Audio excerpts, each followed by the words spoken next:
The Grand Plaza Hotel in New York City was a beacon of opulence during the holiday season. Its grand ballroom shimmered under crystal chandeliers, the massive Christmas tree in the center decked with silver and blue ornaments that caught the light like falling snowflakes. The air was rich with the scent of pine, roasted chestnuts, and expensive perfumes. Laughter and the soft strains of a live jazz band filled the space. This was the annual holiday gala for Harrington and Associates, one of the top architecture firms in the country. A night where deals were sealed over champagne, alliances formed, and everyone pretended the cutthroat competition didn't exist. Elena Harrington, at 40, was the firm's founding partner and lead architect. She had risen through the ranks in a male-dominated industry, designing skyscrapers that redefined city skylines from Manhattan to Dubai. Her sleek black gown hugged her athletic figure, her auburn hair pinned in an elegant updo. To the room full of colleagues and rivals, she was the epitome of success, poised, brilliant, untouchable. But the young boy clinging to her side saw the cracks beneath the facade. 9-year-old Liam, her son, wore a miniature tuxedo that made him look adorably formal, but his wide green eyes darted nervously around the room. Liam was autistic, and crowds like this overwhelmed him. The bright lights, the unpredictable movements of people, the constant noise he couldn't filter out. He gripped his mother's hand tightly, his other hand fidgeting with a small fidget spinner in his pocket, a tool that helped him regulate when the world felt too much. Elena's ex-husband had left 2 years earlier, citing the challenges of raising a child on the spectrum as too demanding alongside her career. She'd fought for full custody, pouring her energy into therapy sessions, specialized schools, and advocating for Liam in a world that often misunderstood him. Bringing him to the gala tonight had been a last-minute decision. Her nanny had fallen ill, and Elena couldn't bear leaving him alone on what was supposed to be a family holiday season. Or perhaps it was her own reluctance to face the event solo, fielding questions about her personal life amid the professional schmoozing. "Stay close, buddy," Elena whispered, kneeling briefly to meet his eyes and using the calm, clear voice he responded best to. She signed a simple gesture they'd developed together, a thumb up for okay. Liam nodded slightly, but his body language screamed discomfort. They navigated the crowd slowly. Elena paused to greet partners, discuss upcoming projects, and deflect subtle jabs from competitors. Liam stayed glued to her, his free hand flapping subtly when the stimulation built up, a self-soothing behavior she'd learned to embrace rather than suppress. Then came the mishap. A server, balancing a tray of hors d'oeuvres, was jostled by a tipsy guest. The tray tipped, and a cascade of creamy spinach artichoke dip splattered across Liam's crisp, white shirt and tuxedo jacket. The boy froze, staring down at the mess in horror. For neurotypical kids, it might be embarrassing, but for Liam, unexpected sensory input like this could trigger a meltdown. His face crumpled, breaths coming in short gasps as he began rocking on his heels. "I'm terribly sorry," the server stammered, dabbing futilely with a napkin. Elena dropped to her knees, blocking the crowd's view with her body. "It's okay, Liam. It's just dip. We can clean it." She spoke slowly, using visual cues, but tears welled in his eyes. He couldn't process the reassurance fast enough amid the chaos. "Excuse me," a deep voice interjected calmly. "I think I can help with that." Elena looked up to find a man in his mid-30s, dressed in the hotel's staff uniform, dark slacks, and a vest with a name tag reading Alex Rivera, event technician. He wasn't a waiter or guest, likely part of the AV or setup crew. Tall, with tousled dark hair, kind hazel eyes, and a quiet confidence, he crouched down to Liam's level without invading his space. "Hi, little man," Alex said softly, his voice steady and low, perfect for not overwhelming. He pulled a clean cloth from his pocket and held it out, not touching Liam, but demonstrating how to wipe gently. "Messes happen. No big deal. Want to try?" Liam hesitated, but something in Alex's calm demeanor caught his attention.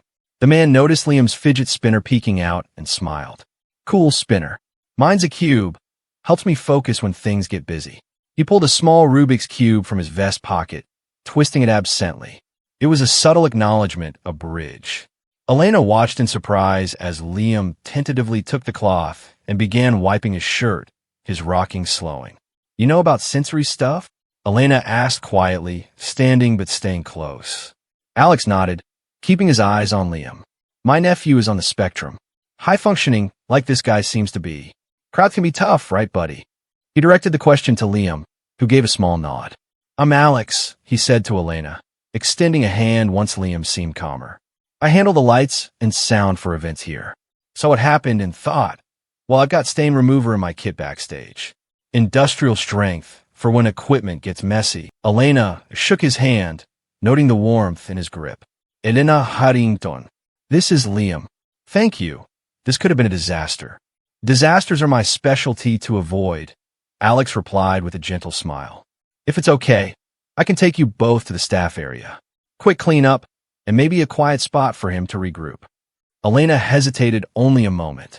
Something about Alex felt trustworthy. Not pushy, just genuinely helpful. Lead the way. They slipped through a side door into the quieter backstage corridors, away from the galla's frenzy. Alex led them to a small tech room filled with cables, monitors, and dimmable lights. He dimmed the overheads immediately, creating a softer environment. Better? He asked Liam, who nodded more vigorously now. From a drawer, Alex produced a stain remover pen and spot cleaner. This stuff works miracles on fabric. He handed it to Elena, but showed Liam how to dab it himself, empowering him. Within minutes, the worst of the dip was gone, leaving only faint marks that would fade with washing. Liam, now calmer, eyed Alex's Rubik's Cube. Can I see? Sure, Alex said, handing it over. It's solved right now. Want to mix it up? As Liam twisted the cube with intense focus. A perfect special interest activity, Elena and Alex chatted softly. How did you know exactly what to do? Elena asked. Most people either ignore him or overwhelm him with questions. My nephew, Mateo. He's 11. My sister raised him alone after her husband bailed. Said it was too much. Sound familiar? Alex's tone was matter of fact, no pity. Elena's guard lowered. Very. Liam's dad left when the diagnosis came. Said he couldn't handle the uncertainty. Alex shook his head. Their loss. Kids like Liam and Mateo. They see the world differently, but it's richer in ways. Details others miss, honesty that's rare. Mateo's obsessed with trains. He can tell you every subway line in NYC. Liam loves patterns and buildings, Elena said, a real smile breaking through. He's why I got into architecture. Drawing blueprints calms him. They talked for nearly half an hour while Liam happily solved and re-scrambled the cube. Alex shared stories of adapting events for accessibility, like quiet zones or sensory-friendly lighting he'd suggested to the hotel. Elena opened up about the exhaustion of balancing her career with Liam's needs, the guilt over missed moments. You're doing amazing, Alex said sincerely. He's lucky to have a mom who fights for him. When his shirt was as clean as it would get, Alex offered, want to head back, or I can show you the control booth. Quiet, cool lights. Liam's eyes lit up. Lights. Alex grinned. Come on. The booth overlooked the ballroom through a window with switches and screens controlling the ambience. Alex let Liam flip a few safe switches, changing color softly. It was magical for the boy, a controlled sensory experience. Elena watched, her heart swelling. It had been ages since Liam engaged so freely with a stranger.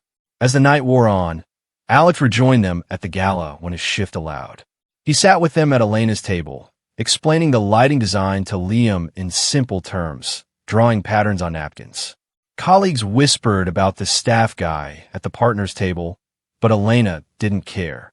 For the first time in years, the event felt bearable, even enjoyable. When Liam grew tired, Alex helped carry his coat, walking them to the exit. This was unexpected, Elena admitted outside in the snowy night. Thank you for turning a potential meltdown into a good memory. Anytime, Alex replied. I'd love to see you both again. Maybe a quieter place? Central Park Zoo. Mateo loves it. Fewer crowds in winter. Elena smiled genuinely. We like that. Over the next months, Alex became part of their lives. He introduced them to sensory-friendly events, shared resources for autism support, and bonded with Liam over puzzles and lights. With Elena, conversations deepened about dreams, fears, the beauty in neurodiversity. A year later, at the same gala, Alex attended as Elena's partner, no longer in uniform. Liam, more confident, showed off a building model he'd designed. 2 years on, they married in a small ceremony with visual schedules for Liam, who proudly carried the rings. Alex adopted Liam officially, and they welcomed a daughter who grew up embracing differences. On their 5th anniversary, back at the Grand Plaza, Elena reflected on that spilled dip, the accident that sparked a family built on understanding, patience, and love. True success, she realized, wasn't in blueprints or boardrooms, but in the quiet connections that lit up the darkest nights.